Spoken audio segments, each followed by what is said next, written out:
a little bit weird, I am just going to be showing you a complete fail of a DIY. So this weekend I spent countless hours making a custom humid hide for my blue tongue skink Lola. I got everything filmed, I got my video edited and uploaded, and everything was good to go until I actually went to check on the hide to make sure it was dry 24 hours later. So the hide looks good and everything, and you will see everything in the video, but actually when you like put your finger on it and press, the silicone is not sticking to the plastic like it should. When I filmed the video, I just filmed everything and like assumed that it was dry, that way I could finish the video.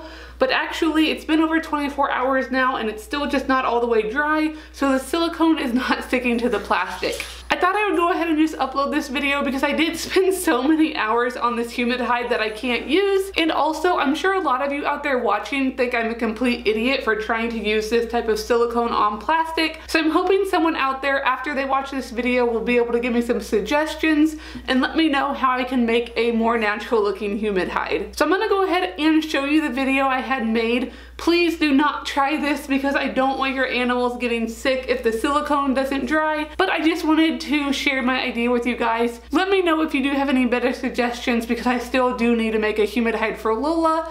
But for now, let's go ahead and watch my epic fail. Yesterday. Hey guys, so today I'm going to be showing you how to make this custom humid hide. I actually made this for my blue tongue skink Lola, but you could alter like the size and make it pretty much for any reptile. The reason I want a humid hide for Lola is she is an Irian Jaya blue tongue skink, and they do need a little bit higher humidity, and I've just been having a little bit of trouble keeping the humidity up in her entire cage. I do mist it every day, but since I can't keep the humidity up in the entire cage like I really want to consistently, I thought it'd be a great idea to add just like a little humid hide. That way she always has a nice humid spot she can retreat to if she really needs a little bit extra humidity. I decided to make a hide instead of buying one because blue tongue skinks, while they're not huge lizards, they are pretty decent size, and I couldn't find one that I liked, so I decided to make one. There are a lot of videos on YouTube showing hides really similar to this that are just made out of plastic storage containers, but I just wanted something a little bit more natural because I didn't just want a big plastic container in my cage. So this is the idea I came up with. It's definitely not the best because it was my first attempt,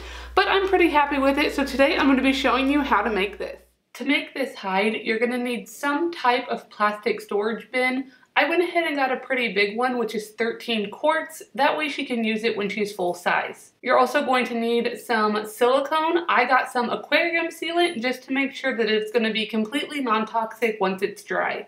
Some type of substrate to cover the hide with. I decided to go with Eco Earth by Humid for a natural look.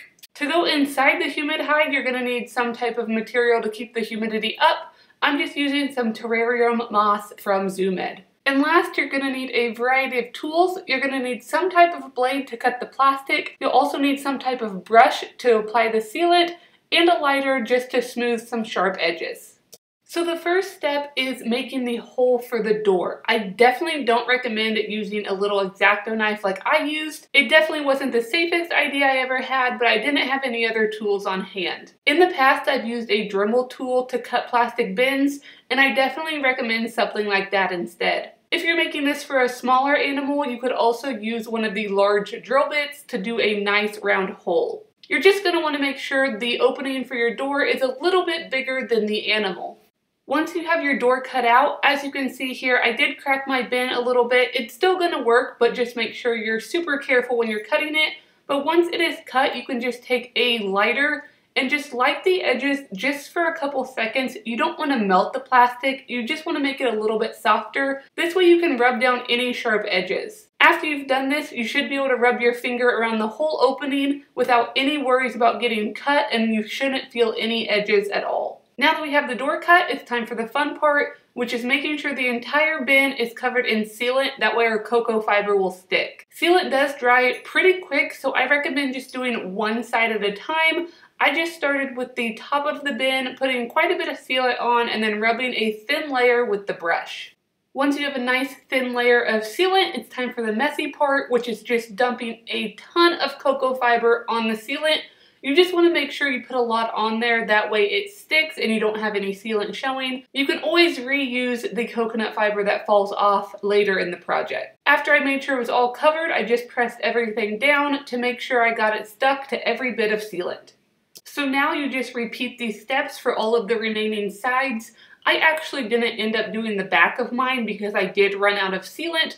Also, the way I'm putting it in my cage, you won't be able to see it anyway, so it's not really a big deal. I also didn't make a big fuss about making sure everything on the bottom was covered because I do plan on kind of hiding the latches in the cypress mulch of my cage a little bit. So now we are basically done with the hide. Make sure you let it dry for 24 to 48 hours just to make sure everything is safe and non-toxic. Once it's completely dry, you can go ahead and get your moss ready. You want to make this pretty wet just to keep the humidity up. And when you're spraying this down, make sure you do use treated water because you don't want any of those harmful chemicals getting in with your reptile. Once the sealant is completely dry and the moss is ready, we can go ahead and put the moss on the lid. Just spread it out however you want and then place the humid hide over it and lock it in place.